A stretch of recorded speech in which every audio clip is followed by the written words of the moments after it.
अच्छे लोगों के साथ हमेशा बुरा क्यों होता है?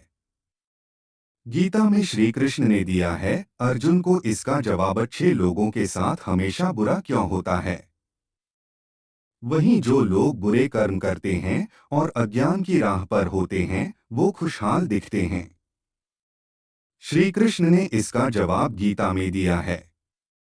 आपने महसूस किया होगा कि जो लोग अच्छे कर्म करते हैं, वो परेशान रहते हैं, वहीं जो बुरे कर्म करते हैं, वो खुशी से रह रहे होते हैं।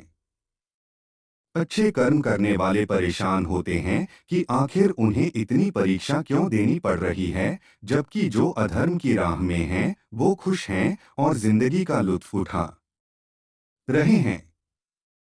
अगर आपके मन में भी ये सवाल आया है, तो आज हम आपको इसका जवाब देंगे। ये जवाब वो है जो भगवत गीता में लिखा है और श्री कृष्ण ने अर्जुन को दिया था। भगवत गीता में वर्णित कथा के अनुसार जब भी अर्जुन के मन में कोई दुविधा होती थी, तो वो श्री कृष्ण के पास पहुंच जाते थे।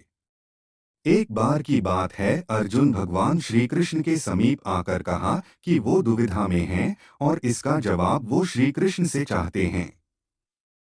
श्री कृष्ण ने पूछा कि क्या सवाल है?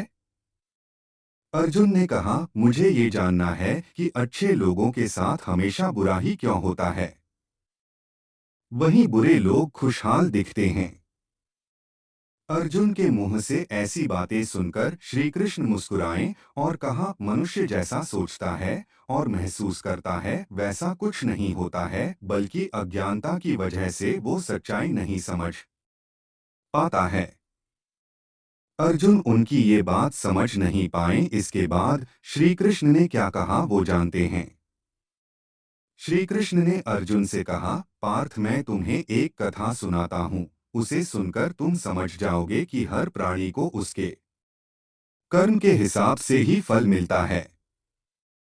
प्रकृति हर किसी को अपनी राह चुनने का मौका देती है। अब वो मनुष्य की इच्छा पर निर्भर करता है कि उसे धर्म की राह चुननी है या अधर्म की। कथा शुरू करते हुए श्री कृष्ण ने कहा, एक नगर में दो पुरुष रहा करते थे। एक पुरुष व्यापारी था जिसके जीवन में धर्म की बहुत महत्ता थी। वो पूजा पाठ में यकीन रखता था। वो हर रोज मंदिर जाता था और दान धर्म भी करता था और हर रोज भगवान की पूजा करता था। वहीं दूसरा पुरुष बिल्कुल विपरीत था। वो हर रोज मंदिर तो जाता था, लेकिन पूजा करने नहीं बल्कि मंदिर के बाहर से जूते चप्पल चुराने।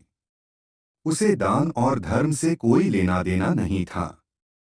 समय बीतता गया और एक दिन बहुत जोर की बारिश हो रही थी। इस वजह से मंदिर में पुजारी के अलावा कोई नहीं था।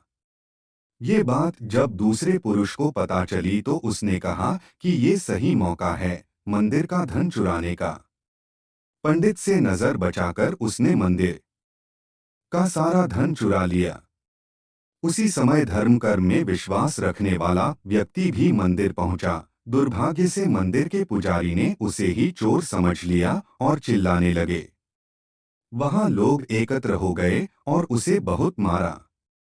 किसी तरह वो बचते बचाते वहां से निकला तो दुर्भाग्य ने उसका साथ वहां भी नहीं छोड़ा। मंदिर के बाहर वो एक गाड़ी से टकरा गया और घायल हो गया। फिर वो व्यापारी लंगड़ाते हुए घर जाने लगा तो रास्ते में उसकी मुलाकात उस पुरुष से हुई जिसने मंदिर से धन चुराया था। उसने कहा, आज तो मेरी किस्मत चमक गई, एक साथ इतना सारा धन मिल गया।